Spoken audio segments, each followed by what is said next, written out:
கொடைக்கானல் பள்ளங்கி கிராமம் அருகே உள்ள தனியார் நிலத்தில் தீ விபத்து ஏற்பட்டுள்ளதால் வனப்பகுதிக்குள் தீ பரவும் அபாயம் ஏற்பட்டுள்ளது. இதுகுறித்த கூடுதல் தகவலை நமது செய்தியாளர் ஹரிஹரன் வழங்கிட கேட்கலாம். வணக்கம் ஹரிஹரன், தீயை கட்டுப்படுத்தும் நடவடிக்கைகள் ஏதேனும் மேற்கொள்ளப்பட்டுள்ளதா? கூடுதல் விவரங்கள் என்ன? கொடைக்கானலில் கடந்த சில தினங்களாக மலைப்பகுதி முழுவதும் வெப்பம் அதிகரித்து காணப்படுகிறது. இதன் காரணமாக செடி கொடிகள் புதர்கள் காய்ந்து காணப்படுவதால் ஆங்காங்கே தனியார் நிலங்களில் தீப்பற்றி இருந்து வருகிறது. இந்நிலையில் பழங்கி அருகே உள்ள திண்ணைவரை அருகே உள்ள தனியார் நிலத்தில் இன்று காலை திடீரென தீப்பற்றி எரிய தொடங்கியது. இதனால் அப்பகுதியில் உள்ள புல்வெளிகள் முட்புதர்கள் தீ பரவி மலவலாக எரிந்து வருகிறது.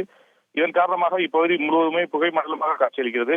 மேலும் மலைச்சரிவில் தீ பரவி வருவதால் தீ நிறைய சென்று அணைக்க முடியாமல் தீயணைப்பு துறையினர் திணறி வருகின்றனர். மேலும் இந்த தீயானது அருகே இருக்கக்கூடிய வனப்பகுதியில் பரவாமல் இருக்க இப்பகுதி மக்கள் தீ தடுப்பு கோடுகளை அமைத்து வருகின்றனர். வெப்பம் காரணமாக தீப்பற்றி இருந்ததால் யாரும் தீ வைத்தார்களா என்ற கோணத்திலும் தீயணைப்பு துறையினர் வனத்துறை விசாரணை மேற்கொண்டு வருகின்றனர். மேலும் மலைப்பகுதியில் நாளுக்கு நாள் வெப்பம் அதிகரித்து வருவதால் மேலும் கோடை காலம் துவங்க உள்ள நிலையில் வனப்பகுதியில் அதிக தீ விபத்து ஏற்பட வாய்ப்பு உள்ளதால் வனத்துறை தீ தடுப்பு கோடுகளை உருவாக்கி கண்காணிக்க வேண்டும் என்ற கோரிக்கையும் எழுந்துள்ளது. கூடுதல் விவரங்களுக்கு நன்றி ஹரிஹரன். மின்மினி தமிழர்களுக்காகவே வந்தாச்சு முதல் hyper local social media app. உடனே டவுன்லோட் பண்ணுங்க.